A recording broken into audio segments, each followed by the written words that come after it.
appropriately, our theme is Volcanic Summer. And as most of you know who have been to the show before, I like to dress in theme. I didn't know that when I decided to wear a two-piece suit that it would be hot as hell. I do feel like the Grim Reaper, as I've been telling some of you. And here's a bad segue. Speaking of Grim Reaper, one of our participants, who we know and love, walked into a bar and collapsed. No punchline. It sounds like it should be a joke, but if you knew Brian, he would love that I said that. He went out the way he lived his life, very colorfully, and I'm so happy that today, in addition to reading theme-inspired pieces, that we are also reading pieces to honor him, for those of us who know him. If you didn't know him, you will after this. As a matter of fact, you can go to YouTube and type in his name, Brian, with an I, Gross, G-R-O-S-Z, and you'll have all these videos, still very entertaining, some of them from this show, which I'm so proud of. And thank you to Malvern for your wonderful condolences card. We all got to know and love Brian. I met him at another venue, but he definitely, whatever place he performed in, it felt like he was that place. He instantly created community. It may take some of us a while to do so, but he was like instant. Oh, by the way, I'm glad I've snapped. You snapped yours. I'm glad that no, snap my fingers, because this is Brian. Yeah. Is it not? Anytime he heard something poignant, he, That's from beating that chord. New York. whatever it is, I call that my Brian gesture. So if anybody would like to remember Brian, if you hear something poignant today, and that's Brian. He's not here to do it. We have to do that. And since you're sitting in Brian's seat, you're my photographer when I read. Okay. Just getting everybody their places. Slight change to the format. We still have the features who are going to read what I have invited everyone to do. If you're a feature and you knew Brian and you wrote a piece to honor him, read your theme-inspired piece first, and then what you wrote for Brian, or share your Brian story. If you didn't write anything, that's fine. That's fine. If you're at the open mic, you have your choice of reading something for Brian or your open mic piece. Totally, the open mic is still open. It's just a slight change in what we're doing in the feature. So, without further ado, I consider this first rewriter to actually have been Brian's poet wife. Regardless of their commitment outside of spoken word poetry, I thought of those two as, poetry husband, man and wife. But she's actually going to recount a summer experience that changed her life. Please welcome Hope Ruiz.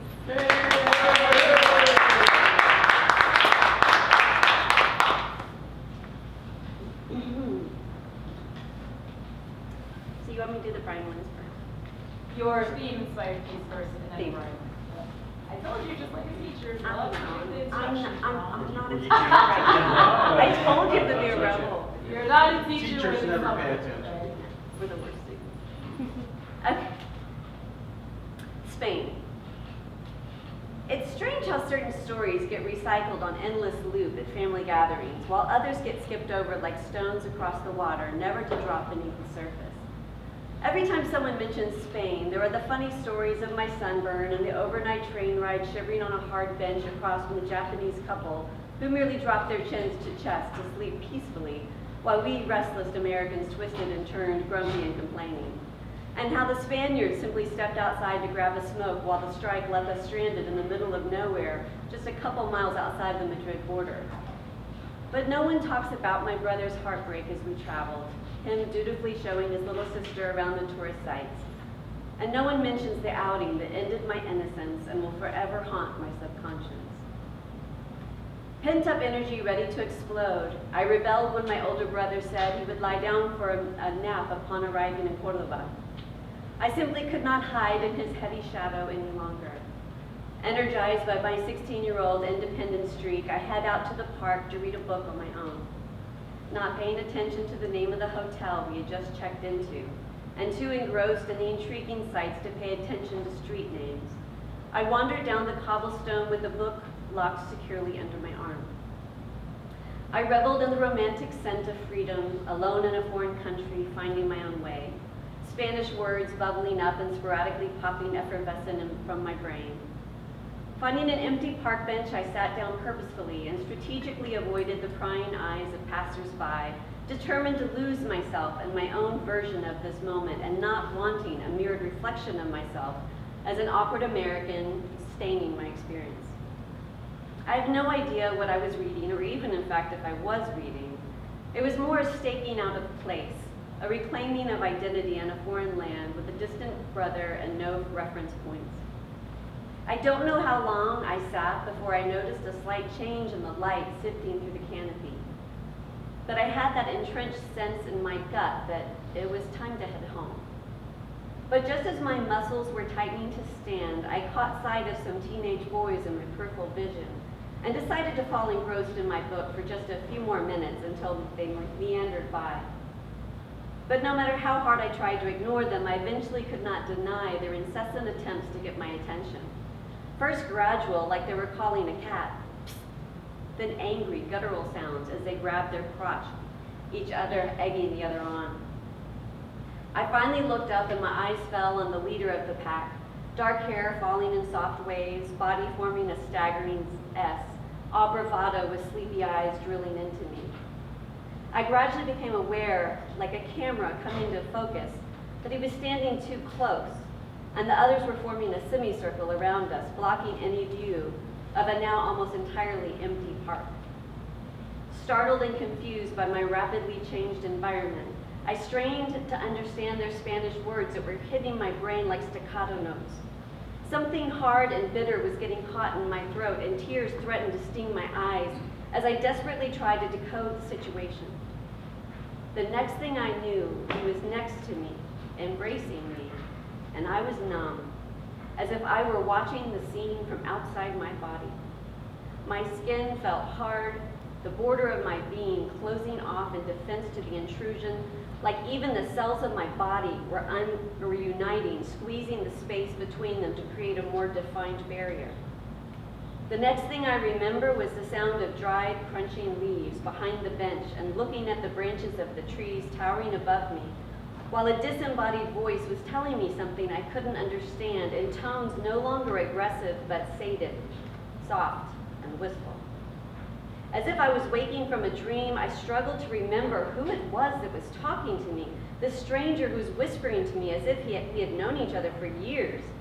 Disoriented and stunned, I had a sudden realization that he was telling me goodbye. He pulled my hand open in front of him and gently placed an earring in it as a parting gift. I stared in disbelief that he thought I would want a memento to remember this with. Then he was gone. I watched like a stunned animal as he strutted off with his fawning posse in tow. Blinking, I quickly became aware that I was alone in a darkened park without any sense of which way I had come from. The darkness of the trees was now feeling oppressive, like they were tightening in around me. My breathing grew heavy and my chest began to heave. No time for tears, I staggered out and head instinctively in the opposite direction from which they had sauntered off.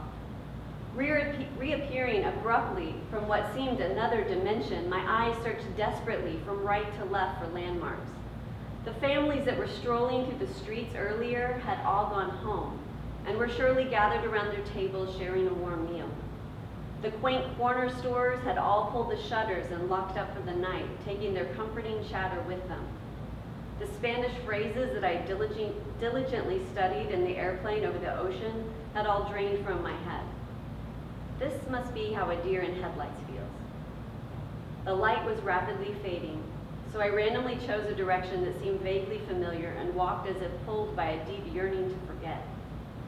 But as I turned each corner only to find a less and less familiar street unfold before me, the sinking knowledge of how incredibly protected I had been my whole life smacked me in the face. How stupid. This proud, independent, free thinker finally facing her own flimsy grasp of the world. I was suddenly a character in a dark novel. Toni Morrison would have a heyday with me, wandering aimlessly with glaring white skin glowing in the darkness like a beacon of naivete. There were new movements in the street now, The same space had been transformed. Older men called out to me, "Estás sola?" And I began to run blindly down random streets as sweat slipped between my young breasts. Flashes of dead ends and turning around desperate as if lost in an endless maze. Time stretched out and bulged around me, having lost all meaning. My mind was on an infinite loop, scrolling down lists in my mind, considering possibilities and then crossing them off. Just as I was about to give up and curl into a ball until daybreak, I turned a corner and saw a blue glow rising up ahead. Heladeria. I stumbled under the awning and swallowed hard as I hesitantly approached the counter, jittery, suddenly aware of my wrinkled appearance. A young, vibrant man with sparkling eyes paused to decode my stammering. His eyes registered the dry leaves on my clothes, the sweaty t-shirt. Borracha? No, perdida. He handed me a phone book, and I desperately scrolled down the list of hoteles, hoping something would catch my eye. I was near tears, panic creeping up my spine, but I let myself trust his kindness, his patience. Then it appeared like a strobe light in the sky, larger than the rest, Rincón de Córdoba. The gods had decided to have pity on me, having tired of their cat and mouse game. Enrique quietly asked permission of the gentle middle-aged woman behind the bar and disappeared, reassuring me, regreso en un ratito. I was still shaking as he pulled his scooter around. He put his jacket over me and I climbed mechanically on behind. Tentatively, I stretched my arms around his muscled body. Just hours before, this would have been the most romantic moment of my life. But I was numb, mentally on hold. I didn't know where he was taking me and no longer cared. As we pulled up to the hotel, I realized someone must have called ahead because my brother was waiting in the street, his face sewed up and puckered with worry. I'd never seen him like that. My hero, helpless. I was speechless as he led me up to our room. His words washed over me but couldn't sink in. I slid into the bathroom and turned on the shower and cried quiet tears into the hot streams of water like a torrent over me. I stepped listlessly out of the shower and gingerly wrapped my newly sensitive skin after having rubbed it raw. It was then that I remembered the earring. I ripped it roughly from my lobe and tossed it like a dead thing in the trash. If only I could have removed the invisible scars as easily. I felt them sending down roots, tangling their tendrils around everything I had known, redefining who I had once been. But when I stepped out of the bathroom, I was startled to find a smile on my face and an invented story spilling from my lips to set my brother's worries to rest before we climbed under the covers to sleep. But when I closed my eyes, I was forever running down dead-end streets, and nothing looked familiar.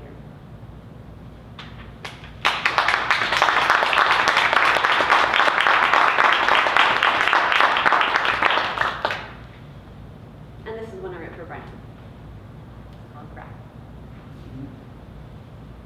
I knew you were tired, but I didn't realize how much. I'm sorry the world failed you. Failed to see the genius in the crass, the fragility in the brawn. The world was not built for someone like you. So you twisted and contorted yourself to slip, not unscathed, through the cracks. But we saw you thrive.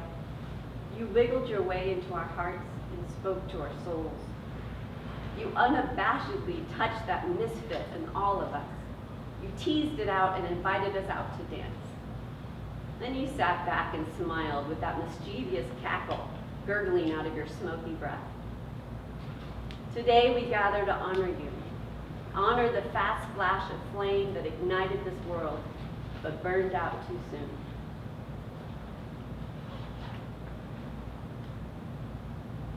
We gather and commit to keeping that flame alive by protecting and fanning the light we find all around us, because in it, you live on in each of us.